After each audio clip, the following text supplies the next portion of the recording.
boa noite a todos. Está começando aqui. Esse é o primeiro episódio do Ponto Zero Podcast, é o primeiro episódio ao vivo. Estamos transmitindo aqui pelo Facebook. Já tivemos um primeiro episódio que foi gravado com o pastor Wellington Ruiz, veio aqui contar um pouco da história da igreja. E como não é um podcast focado somente em um assunto, nós vamos falar hoje de política, não só política municipal, mas também política nacional, de tudo que vem acontecendo no nosso país. Estamos recebendo hoje ele que já foi vereador, candidato a vice-prefeito aqui na nossa cidade, representante da direita aqui na nossa cidade também, membro do Partido Liberal, que é o PL, que é o Thiago Durigan. Thiago, antes de mais nada, muito obrigado pela sua presença aqui, obrigado por tirar esse tempinho para bater um papo com a gente e uma boa noite para você. Boa noite, Lucas. Boa noite, Danilo, toda a equipe técnica. Parabéns aí pelo projeto do podcast Ponto Zero, uma excelente iniciativa. Uma iniciativa que também dá oportunidade para a gente poder estar vindo aqui bater um papo. Noite gostosa, chuvosa, e falando um pouquinho daquilo que a gente gosta de conversar. Quer falar de política, quer falar da cidade, quer falar do país. Então, uma satisfação e agradeço você por me convidar para esse primeiro podcast, que é a primeira live também, ao vivo, para a gente poder, o pessoal quiser acompanhar a gente aí, entra nas redes sociais Lucas Ribeiro, Thiago Durigan, a gente está compartilhando. Isso aí, se você puder compartilhar também as nossas transmissões aí para outras pessoas, para elas conhecerem o nosso trabalho aqui, conhecer mais ainda do Thiago Durigan, e também do trabalho que graças ao técnico Danilo ali está acontecendo, a Daiane que está aqui. Tem uma pessoa importante aqui, membro de um partido político, depois no final a gente vai mostrar ele aqui, ele vai participar. Vai participar com a gente um pouquinho aqui também. Se ele não participar, a gente vai ficar chateado. Mas é isso, hoje é uma quarta-feira chuvosa, graças a Deus deu uma refrescada. Mas vamos falar um pouquinho, Thiago, de política nacional. A gente sabe o que vem acontecendo com o ex-presidente Jair Bolsonaro, foi preso na semana passada, o PL está numa disputa para ver quem que vai ser o próximo sucessor. Na sua visão, qual é o caminho que o PL deveria tomar agora nesse momento? Porque é um momento delicado, é um momento que o ano que vem já tem as eleições aí nacionais, então assim, eles precisam tomar um rumo. Na sua visão, qual seria a estratégia correta para eles tomar? Realmente, um momento muito difícil, um momento ruim para o país, essa guerra, né? Essa guerra de cordas, né? Um puxa para lá, outro puxa para cá. Tudo isso que vem acontecendo com o ex-presidente Jair Bolsonaro, a gente vê e entende que a democracia ela é relativa. Né? Democracia para quem? Quando me interessa ou quando não me interessa? Quando é para os meus aliados ou quando é para os meus inimigos? Então a gente escuta muito isso, inclusive na rua, de pessoas que são defensores do governo Lula, que dizem, né, vocês bateram palma lá atrás quando o Lula foi presidente, agora nós estamos aqui batendo palma também. Então você vê que a gente vive numa rivalidade e não lutando pelo que é certo, pelo que deveria ser realmente o cumprimento da lei, que seria a questão da isenção, da transparência. E o que está ocorrendo com o Jair Bolsonaro é uma clara tentativa de tirá-lo das eleições, das próximas eleições. Então é um revide do sistema que ele vem sofrendo. E o tempo está passando, o tempo vem correndo, o PL vem aguardando que algo ocorra no país, algo ocorra dentro do Congresso Nacional em relação à anistia, para que o Bolsonaro possa tanto se livrar da prisão que ele está hoje, tanto quanto ele possa estar elegível. Porém, eles também estão trabalhando com uma segunda hipótese, com a terceira hipótese. Tem os nomes que estão correndo aí por fora e podem ser potenciais candidatos, como o Tarcísio, o Ratinho Júnior, o próprio Romeu Zema, que a gente vê como um cara estratégico. Caiado no Goiás. Né? E a gente vê que a gente tem bons nomes também para disputar caso o Jair Bolsonaro não possa. Mas, ao mesmo tempo, a gente entende que o Bolsonaro não participando da eleição, nós, de forma alguma, vamos ter uma eleição limpa. Não vai ser uma eleição limpa, vai ser realmente uma eleição em que tiraram um jogador forte do outro lado para facilitar o caminho, né, da atual gestão para que eles possam continuar. Mas a gente tem um quadro bom, graças a Deus, tem vindo aí pessoas, governadores que vêm se destacando, que pode sim representar a direita e até uma direita mais moderada, que muitos cobram. Muito se fala do extremismo da direita, o extremismo da esquerda, e a gente tem esses perfis aí de governadores que podem estar representando essa direita moderada, que pode sim estar dialogando com outros partidos, mas o que a gente preza e tem um pouco de medo do loteamento, de a gente regredir para aquele modus operandi da política antiga, em que a troco de uma estabilidade política, acaba se dividindo aí o governo para os partidos políticos, e aí a gente volta a estaca zero, que é o que ocorreu no passado. Problemas com estatais, problemas nos ministérios, O que vem acontecendo agora, né? que vem acontecendo, pessoas desviando o recurso público, o dinheiro não chegando na ponta, não chegando para os municípios, centralização do poder. E a gente sabe que existe uma classe de política, existe uma classe boa, a gente não pode generalizar, mas existe uma classe que é o toma lá da cá. Né? O que o governo faz para mim, eu faço para o governo. O que o governo me entrega, eu entrego para o governo. E essa classe é a classe dominante. A gente diz que são hoje os que mandam no país. Essa classe desse modelo político. E a gente tem aqueles que mandam no país, mas que não foram eleitos, que são os nossos juízes. Eles não foram eleitos, mas eles são vitalícios. Esses daí realmente são as pessoas que estão mandando no país hoje. Então, está todo mundo atrelado. Então, como que você investiga um juiz se o juiz ele pode levantar algo ou interpretar algo contra você no futuro? Rui Barbosa falava que a ditadura do Supremo não tem como recorrer, né? Então, assim, é complicado, né? A ditadura do judiciário, na verdade. Né? Ditadura do judiciário. Então, hoje, o judiciário agrada uma ala da sociedade. Ele agrada. A ala que é contra a direita, que é contra o Jair Bolsonaro, que é contra os partidos que compõem esse bloco. Então, esse juiz hoje ele agrada. Ele era um juiz que anteriormente ele desagradava. Mas hoje, como ele atende esses interesses, hoje ele agrada.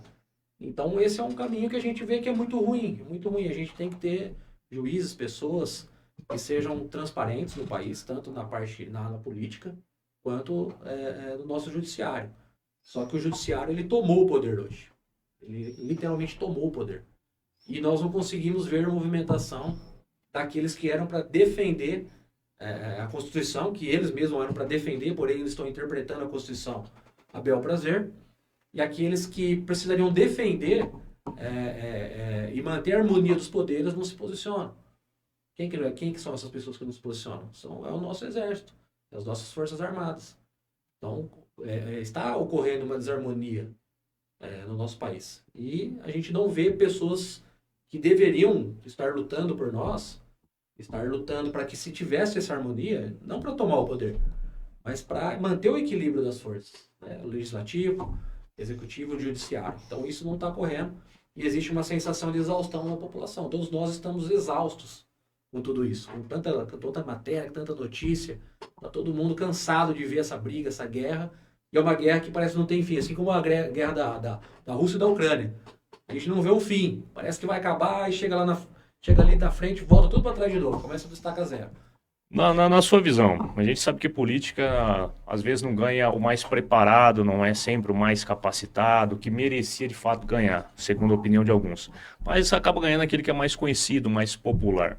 De todos esses nomes que a gente pega aí representando, que podem representar a direita, desde Romeu Zema, Tarcísio, Caiado, quem diz você, como político, enxerga que tem uma possibilidade maior em relação aos outros? E fora eles, da representante da direita, você acredita que uma terceira via possível, essa terceira via tão sonhada desde quando o país se dividiu entre PSDB e PT lá nos anos 2000, você acredita que essa terceira via é possível agora em 2026? Eu acredito que não. Está muito polarizado e todo esse cenário, essas notícias, essa guerra, né, que a gente vê, inviabiliza qualquer possibilidade de terceira via. Ou é o lado esquerdo ou é o lado direito, ou é aquele que mais se simpatizar com o lado esquerdo ou mais se simpatizar com o lado direito.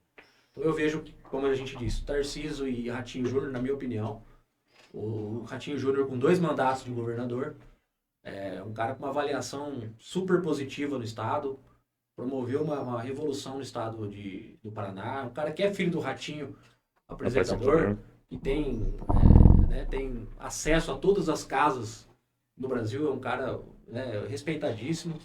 E o Tarcísio, que veio aí com o estado de São Paulo, vem com esse bloco apadrinhado pelo Jair Bolsonaro, vem com esses votos do Jair Bolsonaro, porque quando que a gente imaginava que um carioca ia governar o estado de São Paulo? Então houve esse milagre que ocorreu no estado de São Paulo, e ele tem essa visão, ele tem essa ciência, ele tem essa visão de que ele chegou onde ele chegou graças ao ex-presidente Jair Bolsonaro.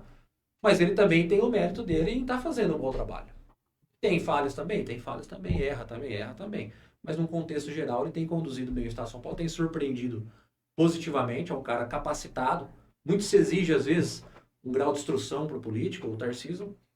Isso aí a gente não tem nem como questionar os graus de instrução do Tarcísio, com né? várias formações, com várias... Foi ministro 2 vezes, né, agora está como governador, então ele tem passado, ele convive nesse meio, tem toda a capacidade de conduzir O Tarcísio, ele era ministro da infraestrutura, né? Foi ministro da infraestrutura do governo da Dilma. Da Dilma e no Bolsonaro também. Também. Aí, geralmente, a gente começa a pegar sucessões, por exemplo, Fernando Henrique Cardoso foi ministro da Fazenda e Itamar Franco. A tentativa do Lula de alavancar o Haddad, colocando ele também como ministro da Fazenda. Paulo Guedes se tornou ministro da Economia, que teoricamente era o ministro da Fazenda, mas o Tarcísio saiu de um ministério que não era tão valorizado, tão representado. Porque você pensava em infraestrutura no país como o nosso, você pensava em desacerto. Tudo que estava de errado estava na infraestrutura. Estradas ruins, construções paradas, mas o Tarcísio vem e faz um bom trabalho. Sim, a gente vê que a gestão Bolsonaro foi uma gestão diferente. Ele deu essa liberdade e deixou com que os ministros aparecessem. Ele formou lideranças. Formou lideranças. Então, por isso que muitos...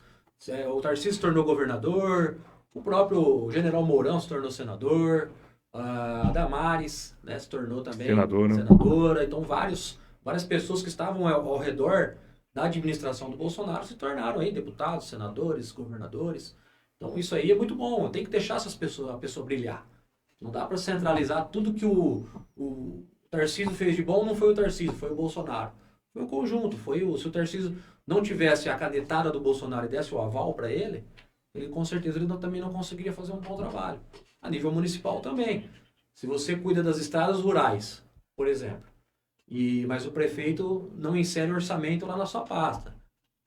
Você não tem orçamento para manter as suas máquinas em boas condições trabalhando.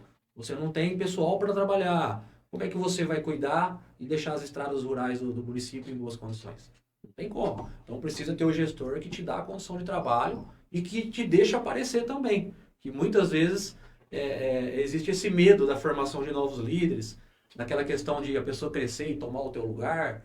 Então eu acho muito bacana isso aí da parte do Jair Bolsonaro, que ele conseguiu formar essas lideranças e esse pessoal vem se destacando politicamente e vem crescendo. Um problema que, não diria um problema, mas algo que vem acontecendo nos últimos dias também é a briga da família Bolsonaro, né? Você pega os filhos deles se posicionando favorável à união do Ciro Gomes lá no Ceará com o PL, mas a Michelle Bolsonaro se viu contra. Para você, esse sistema desses conchavos, enfim, você acha que realmente a política ela precisa disso? Ou tem como, não, a gente lá no Ceará, independente da popularidade que a esquerda tem, a gente tem que tentar alguém sozinho? Ou realmente precisa, às vezes, apoiar o Ciro Gomes, que sempre foi contra o Bolsonaro desde sempre? A política, eu sempre digo assim, que ela é a arte de somar. É uma palavra forte para quem, principalmente para a gente que gosta de uma política nova, de uma política diferente. Porém, a gente está falando de um país gigante, com culturas diferentes, pessoas diferentes, instruções diferentes, e fica muito difícil a gente unir todo mundo no mesmo pensamento. Então, em algum momento dentro da política, você tem que ser estratégico também. Você tem que se posicionar e, de repente, trazer alguém não tão querido assim, que talvez seja melhor próximo do que longe, para que essa pessoa possa somar. Vide o que o Lula fez, trazendo o Geraldo Alckmin para ser vice-presidente. Foi sempre o seu algoz, né? Sua rivalidade com o PSDB, desde que a gente falou isso. O PSDB, com o Alckmin falando que Lula ia voltar a cena do crime, que era uma quadrilha, e sempre bateu muito forte no PT em relação à questão da corrupção. Porém, São Paulo era estratégico para o Lula. Tanto que muita gente fala assim, o Nordeste deu eleição para o Lula. Não foi o Nordeste que deu eleição para o Lula. Ali sempre foi do Lula. Quem deu eleição para o Lula foi São Paulo. São Paulo, Minas, ele foi bem votado em Minas. A diferença em São Paulo era para ser muito maior. E a diferença foi pequena. E muito devido a quem? A ter o Geraldo Alckmin como vice, agregou num ponto estratégico em que o Lula poderia perder a eleição. Você acredita que se o Bolsonaro tivesse escolhido outro vice, também poderia ter dado mais força para ele durante a eleição de Com 22? certeza. O Braga Neto é um cara totalmente desconhecido. Eles acreditaram muito no potencial de voto do Bolsonaro. Tanto que ele cresceu em votos em relação à última eleição. O Bolsonaro cresceu em votação. Porém, não foi o suficiente, né? Faltou ali 2 milhões de votos ali, 1.600.000, 1.800.000. aproximadamente, aí para estar ganhando a eleição. Mas o general Braga Neto realmente era uma pessoa de dar confiança, porque qual era o medo ali? O pensamento do Bolsonaro. Pô, se o pessoal tenta me matar de novo, ou se eu morro, pô, nós vamos largar o país aí, talvez na mão de um político comum e que a coisa poderia degringolar de novo. Então ele procurou alguém que seguiria A linha o de mais perto, raciocínio. o mais perto possível da linha que ele estava seguindo. Então, mas ele pagou o preço de ser uma pessoa que não agrega votos. Se ele tivesse, assim, uma pessoa que conseguisse agregar mais aí a Norte, Nordeste, alguém que poderia, ao mesmo tempo, fazer a mesma estratégia que o Lula teve, trazer um inimigo, fazer a antipolítica, aquilo que é moralmente feio aos nossos olhos, moralmente é feio, mas, vamos dizer assim, para ganhar o jogo usaram desse artifício. E Que no fim, funcionou, né? e no fim das contas, a gente já ouviu isso de um político local aqui, né? É amigo meu, mas ele disse, e muita gente criticou ele na época, mas é verdade. No fim, o que vale é quem ganhou. Quem perdeu, felizmente, né? Vai ter que aguarda mais 4 anos e trabalha para a próxima. Então, quem ganhou, governa. Quem não ganhou, não governa. É moral? Não, não é moral. É ilegal? Não é ilegal. Então, a política também divide a gente entre o que é moral e entre o que é ilegal. Ou legal, nesse caso. Então, o Lula fez isso, né, trazendo o Geraldo Alckmin. E essa questão, como você citou, do Ciro Gomes, o PL tem que ter estratégia, tem que pensar. Não dá para perder. Você perdeu uma eleição por 2 milhões de votos a nível nacional, perdeu por uma questão estratégica. Faltou alguma coisa na estratégia do lado de cá, não deu certo. E você imagina você ir para uma segunda eleição e perder de novo por 1 milhão, 2 milhões de votos. Você vai errar de novo. Então tem que considerar, existem as desavenças dentro do próprio grupo, existem, isso é ruim, somente porque Acaba enfraquecendo o grupo o também. pessoal não acaba discutindo isso aí que era para ser discutido de forma internamente, e onde pode trancar a porta e brigar e tal, e depois dar a mão e sair todo mundo junto, seria o ideal, mas acaba se tornando algo que acaba saindo nas notícias. Quem é da oposição sempre vai aproveitar o tropeço do adversário para bater em cima. Mas existe uma estratégia, né? Existe uma estratégia de eleger o maior número de senadores possível de direita, justamente para ter pessoas tecnicamente limpas, com a ficha limpa, para poder combater o STF, as ilegalidades do STF. Então eu acredito que eles não podem fugir muito disso. Mas a gente precisa lembrar que no Ceará pode ter o segundo turno. Então nós temos 3 candidatos no Ceará: o Girão, que é do Novo, que o pessoal do PL ali, a Michelle, brigou para que apoiasse o Girão. Tem o Ciro e tem mais um candidato lá também que lidera as pesquisas, eu não me lembro o nome agora. E nada impede que eles estejam divididos em 3 hoje, mas que lá na frente eles não possam se unir. Então depende da conveniência da estratégia. O mais interessante, né, que muito se falou nas eleições de 2022, é que a maioria do Congresso é de direita. Então o governo Lula não vai conseguir fazer nada, mas a gente vê que na realidade não é bem assim, né? A gente vê que apesar da maioria ser de direita, o PL acho que fez 113 deputados, mais o centro que fica naquela... Vamos aguardar para ver para onde a banda está tocando. Então, assim, tem essa questão, só que a gente vê que não é bem assim, né? A gente vê que às vezes pautas que não passariam acabam passando, enfim. Mas o mais interessante em relação ao Senado é que a notícia que saiu hoje de manhã, né? Que o Gilmar Mendes, numa decisão monocrática, tirou o poder do Senado de fazer pedidos de impeachment, de votar pedidos de impeachment dos ministros do STF. Agora só o PGR que consegue. Você acredita que isso muda completamente a visão de jogo político para o ano que vem? Olha, eu acredito que pode mudar. Um ataca daqui, o outro contra-ataca de lá. Isso é nítido. E qualquer pessoa que diga que isso não está acontecendo, ou não está, ou está sendo demagogo, ou não quer enxergar a realidade. Então isso é mais uma manobra do STF, como eles têm feito sempre. Eles alteram a regra do jogo. Isso foi feito nas eleições, tem sido feito ao longo desses 4 anos. Eles alteram a regra do jogo. Ele vai conseguir que essa determinação prossiga? Pode ser que sim. Eles estão com a caneta na mão, eles são os donos do país hoje.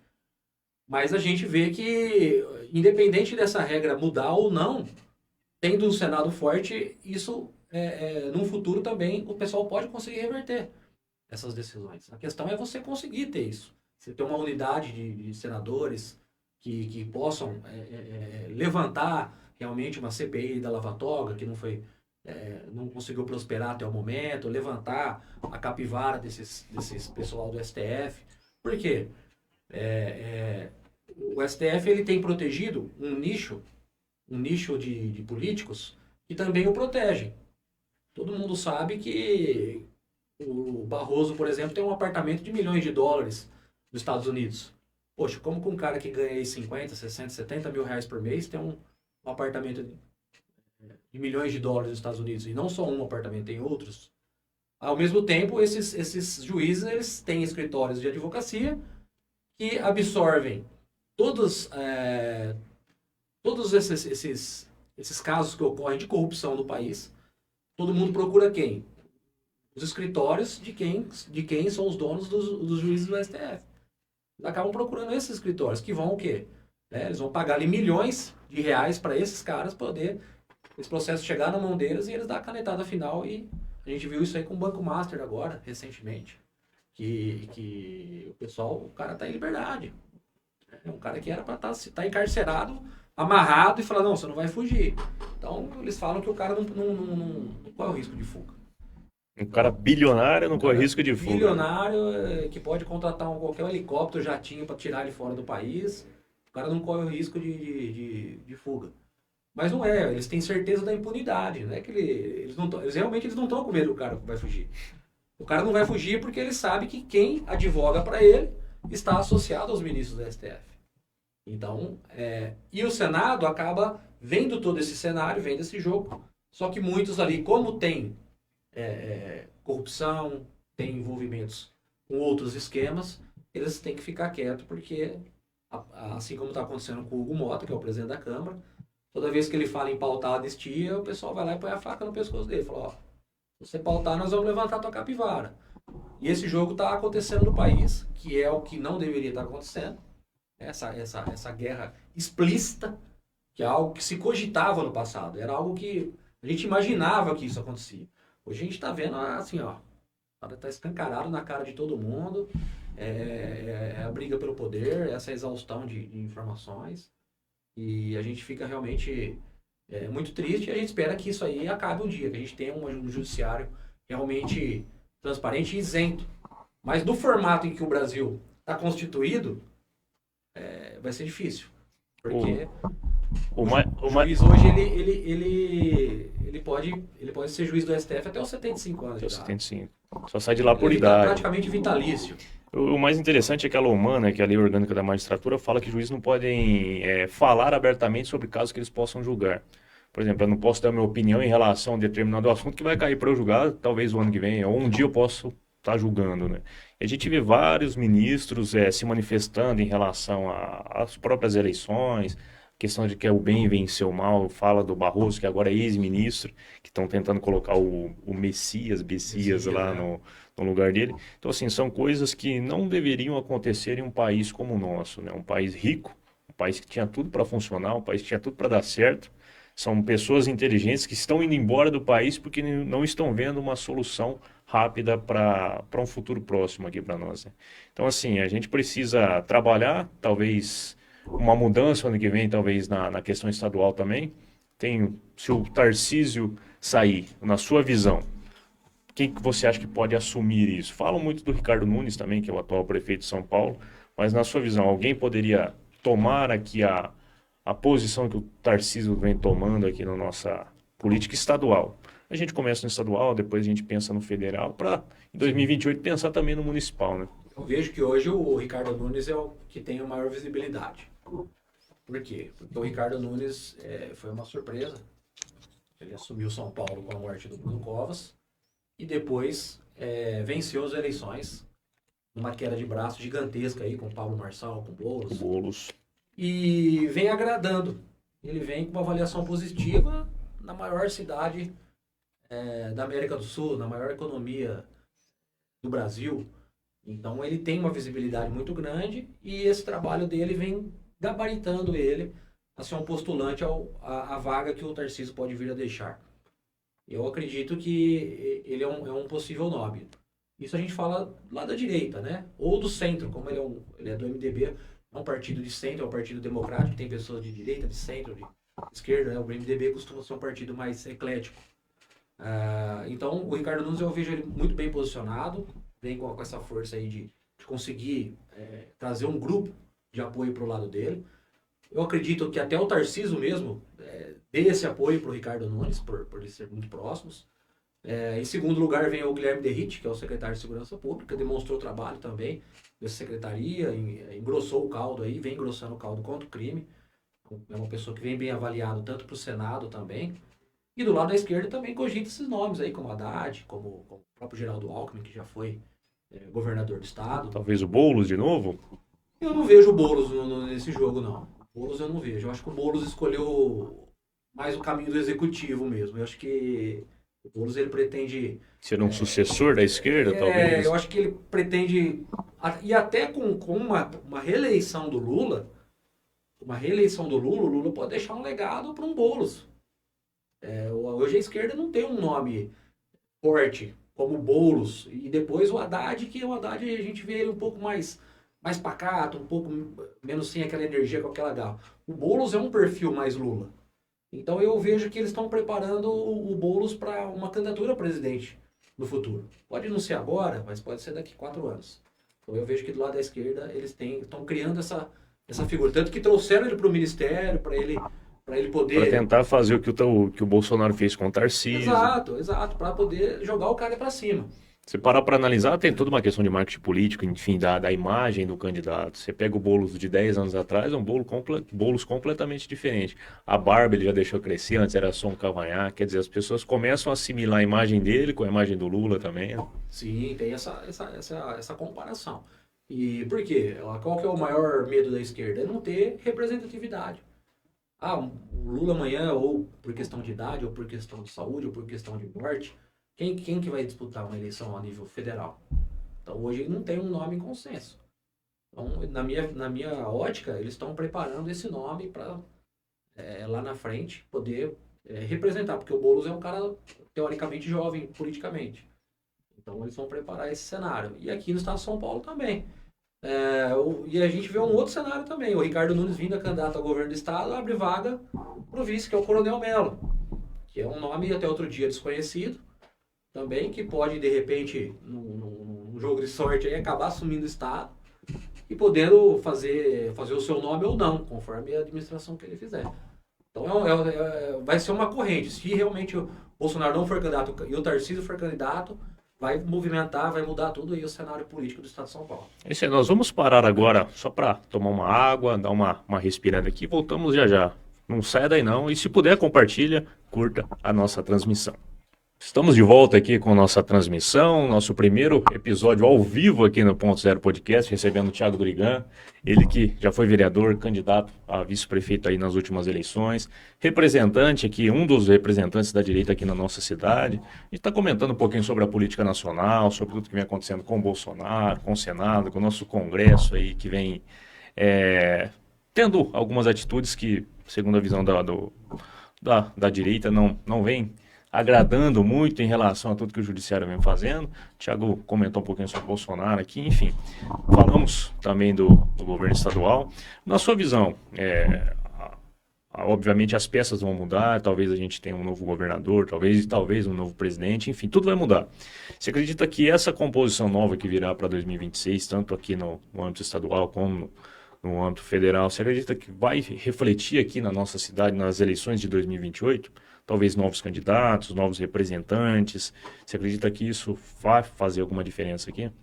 Eu acredito que sempre o município ele é dependente de toda essa movimentação. Nós somos dependentes. Em questão de arrecadação, em questão de recursos, em questão dos benefícios que o Estado e o governo federal podem destinar para nós, então interfere e muito. O que ocorre? A cidade pode perder ou ganhar. Então depende de qual que vai ser o cenário. Qual vai ser o partido que vai estar incorporado no governo. Então, por exemplo, vamos falar de 2028 para o governo municipal. Vamos dizer que o nosso governador seja alguém do PL. É muito mais vantajoso que a gente ter um prefeito do PL. Ou alguém que seja aliado ao partido do PL. Se for do mesmo partido, a gente sabe que tudo na nossa vida, por afinidade, a gente tem que ajudar mais as pessoas mais próximas. Isso é fato, dentro da política também não é diferente. Até a gente fala às vezes em questão de emprego, o pessoal cita muito a questão do QI, né?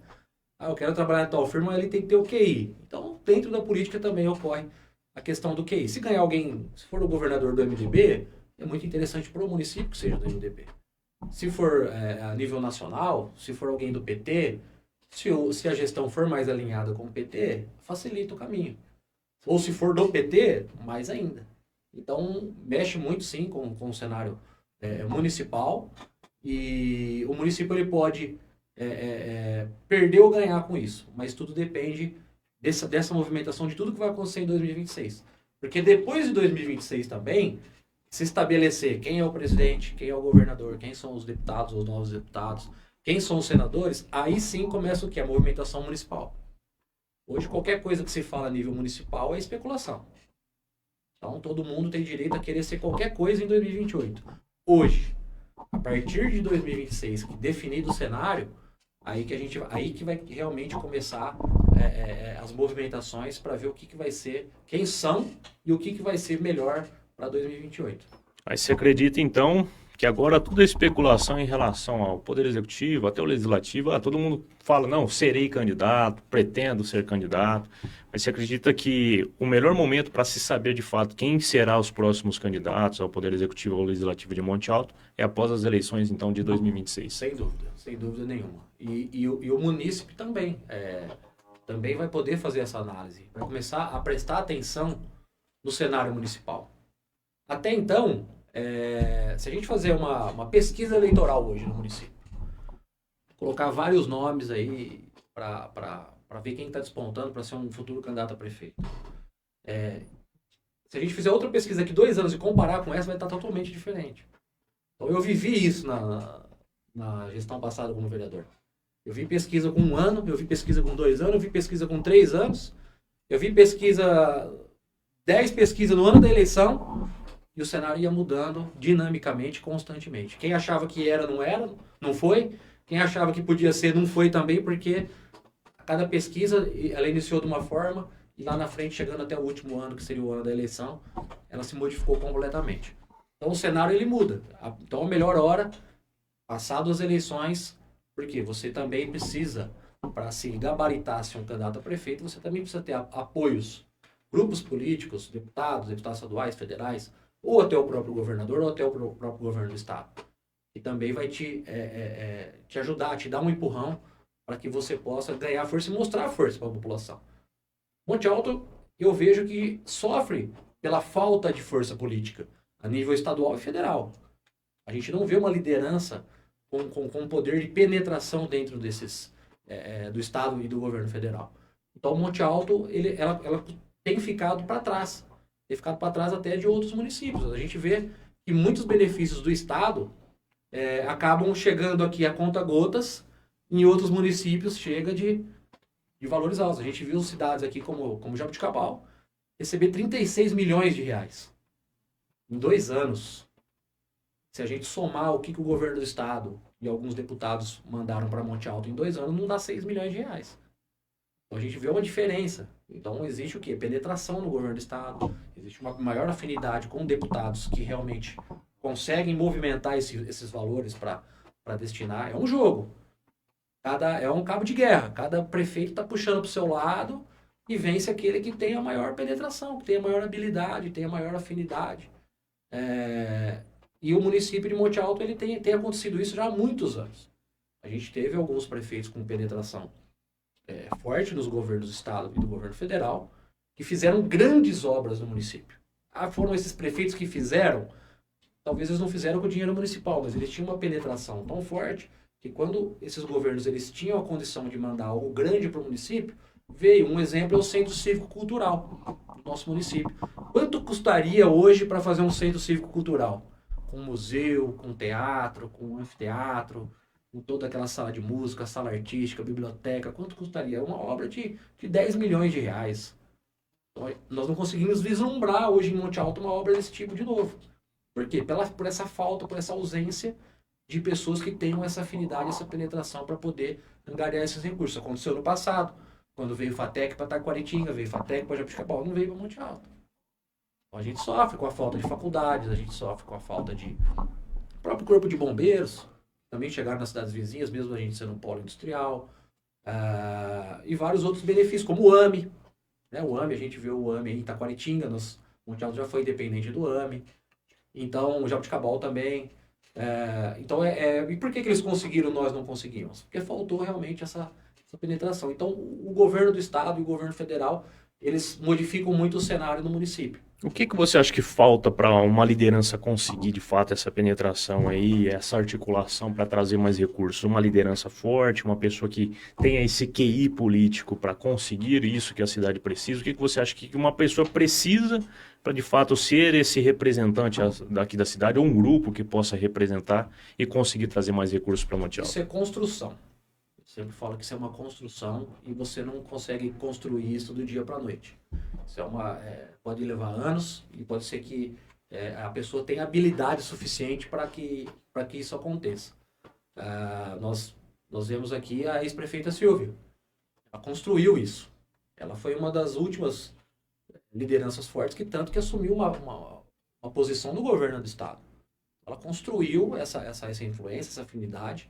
Quando foi prefeita, conseguiu trazer bastante verba para o município e conseguiu manter o município estável. Perfeito. Não existe perfeição, mas conseguiu manter o município estável e é lembrada por isso até hoje. Teve falhas, teve erros, teve questionamentos, teve, mas ela foi uma pessoa que ela construiu essa ligação, tá? Então depende muito da habilidade política desse candidato. Eu posso citar alguns exemplos. Eu, como vereador, eu era do PRTB. Eu consegui verba com um deputado do MDB, eu consegui verba com um deputado do PL, consegui verba com um deputado do União Brasil, consegui verba, se eu não me engano, foi 3 ou 4 partidos diferentes de que não era o meu. Eu consegui criar esse vínculo com certas pessoas, com certos deputados, um vínculo de amizade, um vínculo de familiaridade, que me permitiu que eu conseguisse navegar dentro dos partidos. Então eu não tinha um partido forte. Então muita gente falava, pô, Thiago, na PRTB você não vai conseguir nada para a cidade. Ele não tem deputado, não tem nada. Eu falava, realmente, não tem. Mas eu vou entrar no meio. Eu vou entrar no meio do pessoal e vou conseguir. Então, às vezes, o pessoal vê muito essa movimentação. Então eu acredito que eu consegui articular bem isso. Então eu acredito que a gente precisa ter pessoas realmente articuladas, que tenham influências de verdade, não só por conivência.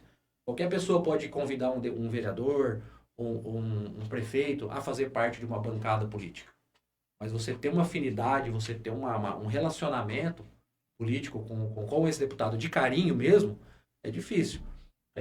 O próprio nosso candidato, que foi nosso candidato a prefeito, que foi o Júlio Raposo, ele tem uma boa afinidade, por exemplo. Ele tem um cara que ele é muito bem articulado. Por quê? Mais de 30 anos no mesmo partido. Mais de 30 anos no mesmo partido. É padrinho de casamento do Baleia Rossi. Então você acha que se o Júlio fosse prefeito e o Baleia Rossi tivesse 20 milhões de reais para mandar, ele ia mandar para Taquaritinga ou mandar para Monte Alto? Então é muito fácil, é questão da afinidade. Vou ajudar ali meu parceiro, um cara fiel, um cara que teve 30 anos junto comigo. Então foi uma relação que foi construída ao longo dos anos. Não que ela não possa ser construída também com habilidade, com articulação, como gente, né, como você, como outros candidatos jovens, que pode estar construindo também, pode construir até mais rápido, tá? Mas são exemplos que a gente dá aí da Silvia, do Júlio. Eu dei um exemplo que, como vereador também, a gente conseguiu transitar nesse meio. Mas para trazer o grosso mesmo, tem que fazer essa construção e ter essa habilidade. Tiago, você foi candidato, saiu como vice-prefeito, mas no início da sua campanha você planejava ser candidato ao executivo, como cabeça de chapa, prefeito mesmo. Você falou que Monte Alto recebeu 6 milhões e Jabuticabal 36 milhões. Se você, como gestor de Monte Alto, sendo prefeito, sendo eleito, o que você faria com esses 30 milhões excedentes para melhorar aqui a nossa cidade? Primeiro é fazer um levantamento daquilo que é prioridade, né? Daquilo que é urgência. É uma coisa que eu nunca aceitei e briguei muito como vereador e levantei essa bandeira, foi a saúde. Eu não consigo aceitar que Monte Alto não tem uma saúde de primeiro mundo, sendo que Monte Alto tem mais de 20 mil pessoas conveniadas. O SUS de Monte Alto, a Secretaria Municipal de Saúde, não cuida de 50 mil habitantes, ela cuida de 30 ou menos. Então, os recursos estão sendo gastos, estão sendo investidos. Investimos 90 milhões em saúde, mas a gente não vê o quê? Lá na ponta o resultado. A gente não vê no rosto das pessoas satisfação, e isso é preocupante. Então, eu não tenho dúvidas de que a saúde seria a menina dos meus olhos. Eu não ia conseguir sair na rua sem saber que minimamente a saúde não estaria em ordem. Eu acredito que seria isso. E hoje, analisando um cenário geral, a gente vê muita dificuldade na questão da malha viária. A gente vê que a nossa qualidade do asfalto foi feito muito pouco recap na cidade nos últimos 4 anos. A gente precisa resolver esse problema. Nós temos também problema com vários prédios públicos. Também militei no esporte, então a gente vê aí o Babi Barione, que é aquele complexo ali maravilhoso, que é o campestre do pobre, que a gente chama, porque realmente quem não tem o título do campestre vai aonde? Pode brincar onde? A criança, o jovem, vai numa piscina. É o Babi Barione. Então ali é um lugar que merece uma atenção como centro de lazer, criar outras áreas esportivas, revitalizar as nossas praças, que é onde as famílias podem ir. Então acho que tem muitas outras... dá pra gente abrir um leque muito grande e sonhar em ter um recurso desse tamanho, né, de 36 milhões de reais, que lógico, ele não vem tudo de uma vez, ele vem 5, vem 6, daqui a pouco vem 10, mas dá para você fazer um planejamento bacana em cima disso, mas eu acredito que uma cidade ela não vive sem saúde. Tiago, nós vamos para mais um intervalinho rapidinho, porque a gente vai colocar no próximo bloco aqui um convidado especial que você trouxe aqui para falar um pouquinho com a gente. Depois você volta no último para a gente fazer o encerramento da nossa transmissão. Combinado. Combinado? Estamos de volta aqui com o nosso podcast, recebendo aqui um grande político articulador também, ele que é secretário do MDB, representante aqui do MDB, grande amigo do Thiago Dorigan, veio aqui acompanhando ele, amigo inseparável do Júlio Raposo, que foi candidato a prefeito, ele, o Elton De Carles, vai aqui bater um papinho rápido com a gente também. Elton, muito obrigado pela sua presença aqui nesse primeiro episódio, é o primeiro de muitos, muito obrigado por estar por aqui. Posso falar que eu sou privilegiado, né? Com certeza. Queria mandar um abraço pro pessoal que tá ouvindo a gente aí, o Peloso. Ô, Peloso. Protetora de Monte. Então, Lucas, eu tava aqui acompanhando a fala do Thiago, posso pegar um... Claro, fica à vontade. Você estava falando do Tarcísio, cara. Aqui é um podcast democrático, todo mundo tem voz aqui. O Tarcísio foi secretário do transporte, entendeu? O que o Tarcísio fez para mudar? A gente ficar, tipo assim, fã do Tarcísio. O que ele fez? Ele montou num caminhão, lá em São Paulo, ele foi até no Santarém, 4.000 quilômetros, dentro de uma cabina de caminhão. Por que isso? Para ele ver o que a gente passa no dia a dia nosso, entendeu? Aí ele foi. Chegou lá no Novo Progresso, que é a divisa do Mato Grosso, já ali entrando no Pará, tem 500 km de chão, meu amigo. Eu já fui para lá, já. É muito duro isso aí. Beleza. No 3º mês do governo Bolsonaro, eles começaram a asfaltar ali. E depois só veio obra. Ponte do Rio Branco, ponte do Araguá, e aí foi indo. Aí ele viu que a gente não tinha lugar para dormir. O que ele fez? Lá no Uruaçu, fez um ponto de apoio, cabe quase 500 caminhão lá. Hoje na Dutra tem pontos de apoio, na Dom Pedro, na Washington Luiz aqui. O dia que vocês forem para São Paulo, vocês vão ver. Depois vocês passam o posto do Rubi ali, São Carlos, tem aquele posto lá, o posto da Fonte. Tem um no posto da Fonte, do outro lado tem. Então, cara, ele não foi só um secretário, ele foi um amigo da gente, entendeu?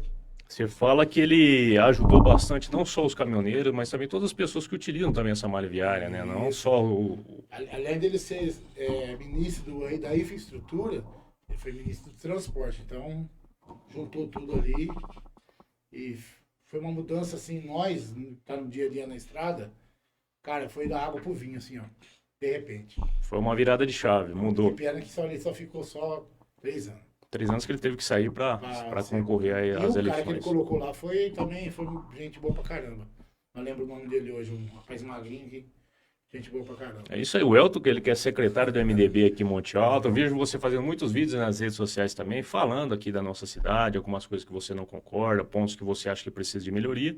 E também eu vi que você foi num evento que o MDB fez lá em Taquaritinga, o MDB Jovem. MDB Jovem. Conta pra gente rapidinho como que é esse Deixa eu mandar um evento. abraço pro Nicolas, cara. O Nick. É o seguinte, o MDB Jovem tem hoje o sobrinho do Baleia, que é o Henrique. Ele é o presidente nacional. E o Nicolas Nunes, ele é neto do Tato Nunes, que foi prefeito da Taquaritinga. Hoje o Nick, ele chama ele de Nick, né? Hoje ele é o vice-presidente do Brasil.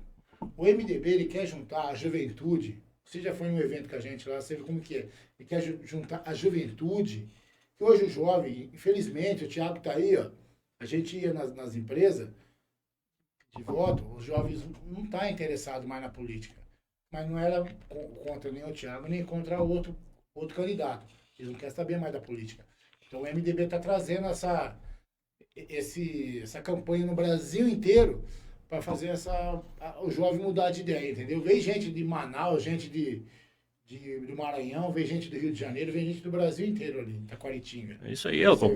Você gostaria de falar mais alguma coisa? Tem alguma coisa? Um abraço para quem você gostaria de mandar? Um abraço pro Julião, né? Aí. Nosso amigo Júlio, né? O Júlio deve estar sofrendo com o Santos uma hora dessa. Tem que torcer pro Corinthians ganhar do Fortaleza agora, hein? Mandar um abraço também pros nossos deputados que estão ajudando nós aí, que é o Baleia Rossi e o Caruso. E o Gilson Giroto, que é o assessor deles. É isso aí, então. Muito obrigado, Elton, pela sua breve participação. Obrigado Obrigado por ter vindo aqui no podcast. primeiro episódio. Qualquer dia a gente faz um completo com você aqui. É isso aí, muito obrigado. Só um minutinho que a gente vai pro intervalo. Boa noite a todos aí. Voltamos aqui com o Dorigan. Dorigan, quero te agradecer imensamente por ter aceitado ser o primeiro convidado, agradecer a presença do Elton, do Danilo, que faz o programa acontecer, a Daiane, que está junto com a gente ali. Muito obrigado por ter comparecido, batido esse papo, um papo descontraído, um papo leve, sem pressão nenhuma, no sentido de que você falou aquilo que estava no seu coração. Assim que é gostoso, Muito né? obrigado, de verdade, por ter comparecido. Se quiser mandar um abraço, fique à vontade. Eu quero agradecer as pessoas que acompanharam a gente aí pelas redes sociais. Um abraço, Paulão Peloso, as meninas aí do Produtores de Monte, as pessoas que vão assistir posteriormente aí essa live, ao Elton, que era segurança do Júlio, agora virou meu segurança também. Tá em 2 empregos ao mesmo tempo agora? Agora, quando não dá para atender, ele atende o outro. E agradeço você pela oportunidade, parabéns aí pelo projeto. Quero voltar mais aqui, voltar mais vezes. Com A certeza. gente vai vir aqui para bater mais papo, falar mais daquilo que é da nossa realidade, que é o nosso município. Mas como eu te disse, depois de 2026, depois de ver como O cenário muda, né? Depois que o cenário estiver diferente, a gente volta ao foco, volta os holofotes aqui para nossa cidade para a gente discutir. E tenho certeza que juntos a gente vai conseguir pensar e articular coisas boas aqui dentro da nossa realidade, para a nossa população e para os nossos familiares também, que esperam muito da gente, que a gente ainda tem uma idade que a gente pode produzir ainda muito pela cidade. Então que Deus nos dê saúde, sabedoria, para a gente trilhar esse caminho junto. É isso aí, muito obrigado, Paulo. O Paulo, os protetores de monte. Tem mais alguém aí, Elton? Paulo, Cidinha Pereira. A Cidinha Pereira. Osmar O Osmar, abraço ao Osmar. O Osmar é o segurança aqui do shopping. Sim. Tem mais alguém aí? Só isso. Então, muito obrigado a todos que vão assistir posteriormente, os que nos acompanharam ao vivo. Muito obrigado. Obrigado, Thiago, Danilo, Elton e Daiane. E até a próxima. Forte abraço e até mais.